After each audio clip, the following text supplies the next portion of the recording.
के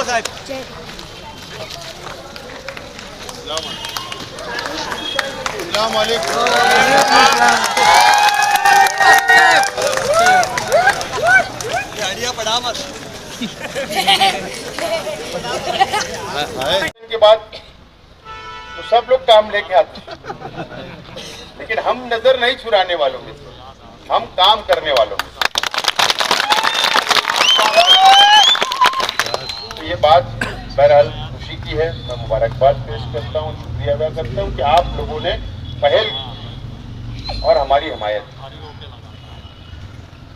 ये बात बिल्कुल मैं माफी चाहता हूँ, माजरत चाहता हूँ कि 5 साल पहले ही ये बरादरी का समाज खाना बन जाना चाहिए, लेकिन आपको पता है कि इसके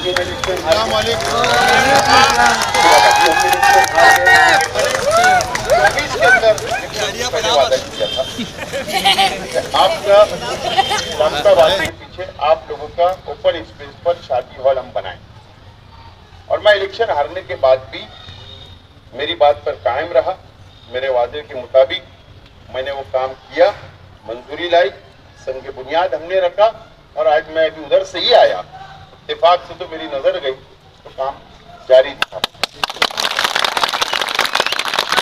और वहां पर फंड की जरूरत है, वहां पर और फंड की जरूरत है।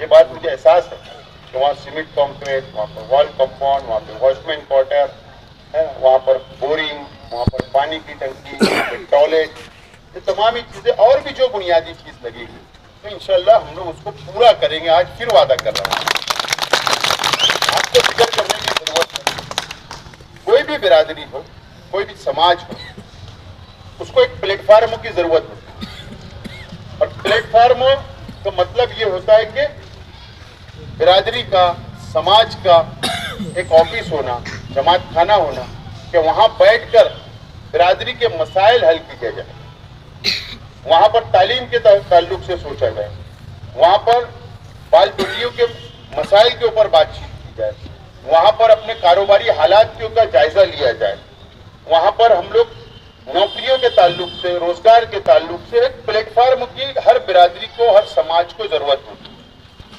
तो वो एक जो प्लेटफार्म आपका बन रहा है, आप उसको और मजीद आगे बढ़ाइए। मजीद आप लोग उसके अंदर, हमारे बिरादरी के अंदर जो पढ़े लिखे बच्चे हैं, उनमें जो टैलेंट है, जो चालाक है, वो बच्चों के अंदर अगर कोई कमी पेशी है या वो आगे बढ़ सकता है, वो बिरादरी का नाम रोशन कर सकता है, लेकिन ऐसे हालात बन जाते हैं कि वालिदैन के पास रुपया पैसा नहीं होने की वजह से उसकी तालीम मुतासिर होती है और वो रुक जाती है।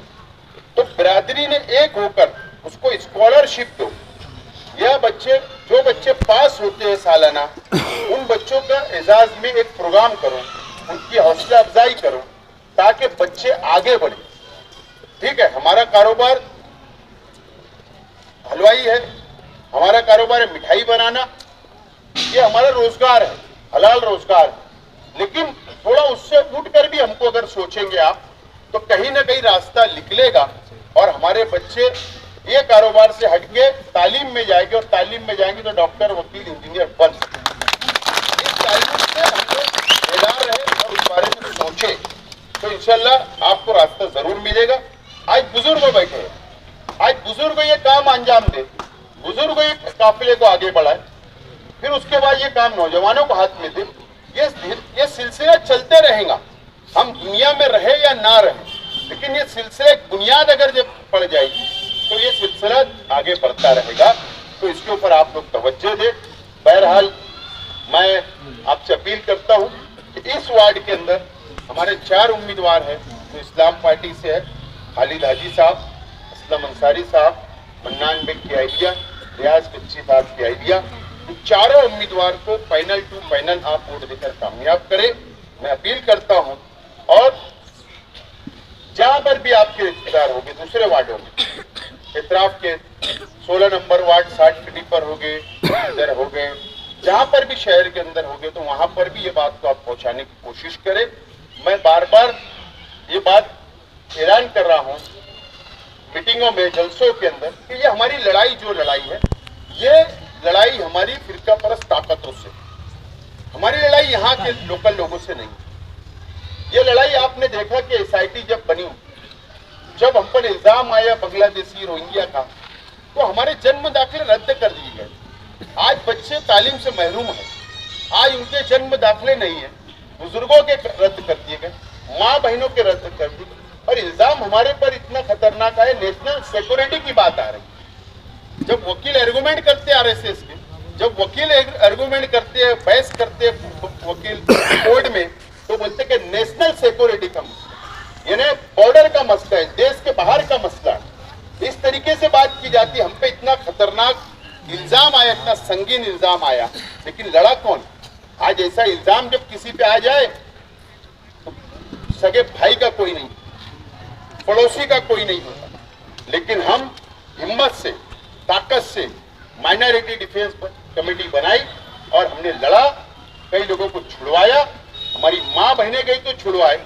आज अब हमारे मोहल्ले का तवाब, हमारा नौजवान जो कॉर्पोरेशन का सर्वेंट, आज कॉर्पोरेशन की जिम्मेदारी थी उसकी मदद करें। लेकिन मैं खुद आचार संहिता लगने से 2 दिन पहले मैं खुद मुंबई गया, बड़ा वकील लगाया, दूसरे दिन तारीख थी, उसके बाद अभी वापस 8 तारीख है। ये बोलने का मतलब यह है कि जमानत के लिए हम आज भी कोशिश कर रहे हैं। सिर्फ मकसद एक है कि हमारा अपना बच्चा है, हमारी कौम का बच्चा है, बस यही मकसद है, उसके पीछे कोई मकसद नहीं। तो ये लड़ाई कौन लड़ेगा? ये इल्जाम किसने लगाया?